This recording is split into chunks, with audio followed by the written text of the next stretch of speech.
మసాలా కారపూస తయారీ విధానం చూసేద్దాం. ఎంతో బాగుంటుంది, ఆరోగ్యానికి కూడా మంచిది. ఇందులో ఎక్కువ క్వాంటిటీ శనగపిండి ఉంటుంది. ఈ పిండిలో ఏమేమి ఇంగ్రీడియంట్స్ వేసానో మీకు చూపెడతా. ఎక్కువ క్వాంటిటీ శనగపిండితోని మన సేవ్ కారపూస గిన్నె పట్టించిన పిండి తయారీ విధానం నేను ఏమేమి వేసానో అన్ని ఇంగ్రీడియంట్స్ మీకు చూపెడతా.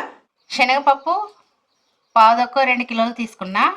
పావు కేజీ బియ్యం రైస్ తీసుకున్నా, రేషన్ బియ్యం. దాల్చిన చెక్క ఇంత క్వాంటిటీ తీసుకున్నా. జీలకర్ర ఒక 2 స్పూన్లు వేయాలి.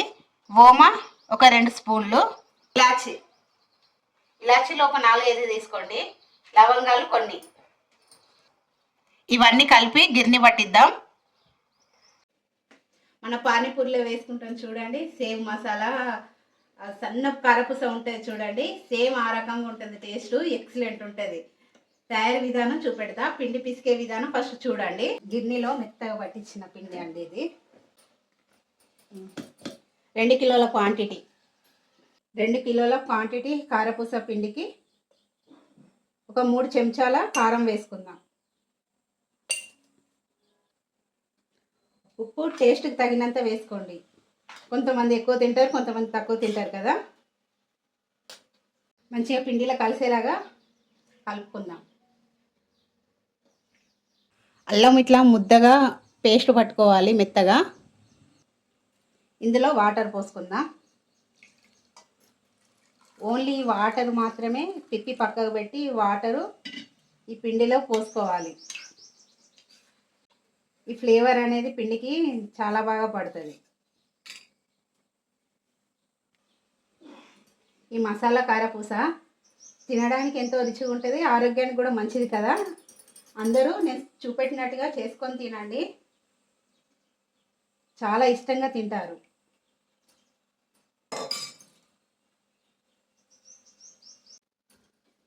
సన్నపు జాలీలో ఇట్లా స్ట్రెయిన్ చేసుకోవాలి అల్లం నీళ్ళని. వాటర్ అని పోయి ఇక మొత్తం ఓన్లీ పిప్పి మిగిలింది. ఈ వాటర్తోని ఫ్లేవరు కారపూసకి వాటర్తో ఫ్లేవర్ టేస్ట్ చాలా బాగుంటుంది. మంచి అల్లం నీళ్ళు ఇంకా వాటర్ పోసుకొని మంచిగా పిసుకోవాలి పిండిని. ఎక్కువ వాటర్ పోయకండి, మళ్ళీ లూజ్ అయిపోతే మళ్ళీ ప్రాబ్లం అయిపోతుంది.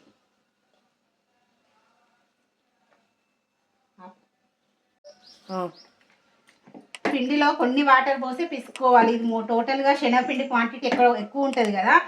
ఎక్కువ వాటర్ పోసినాం అనుకో పిండి మళ్ళీ లూజ్ అయిపోతుంది. పిండి ఎప్పుడు కానీ గట్టిగా ఉంటే ఆయిల్ కూడా తక్కువ ఎగ్గుతుంది. మనం ఎప్పుడైనా పిండి పిసికేటప్పుడు వాటర్ కొన్నే పోసుకోవాలి.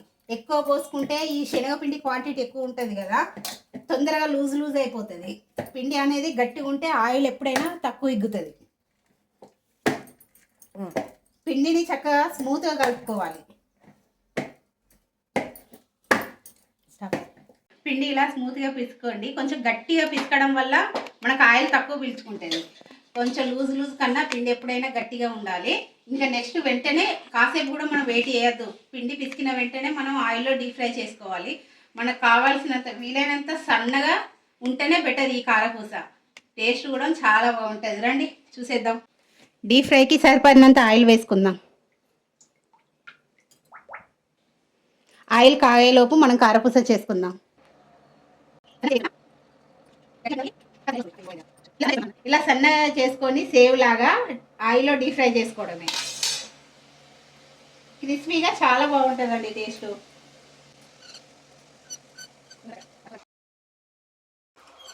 సన్న ఫ్లేమ్ మీద కాల్చుకోవాలి. తొందరనే కాలుతాయండి. తక్కువ ఫ్లేమ్ మీద కాల్చుకోవాలి. మనకి నచ్చిన సైజు పెట్టుకుందాం. ఇది నేను చిన్నది పెట్టినా, కాస్త పెద్దది ఉంటే పెద్దది కూడా పెట్టుకోవచ్చు, కానీ చాలా పెద్దదైతే టేస్ట్ బాగోదు. మళ్ళా పిండి మంచిగా పిసుకుతే చేయడానికి ఈజీగా వస్తుంది.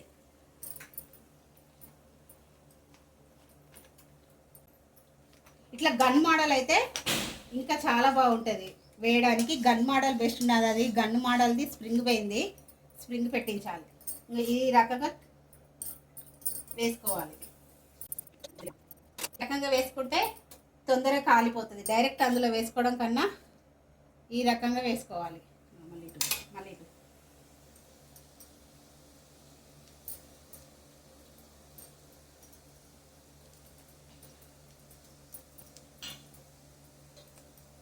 నాడుతుంది మంచిగా. కాలు నేటి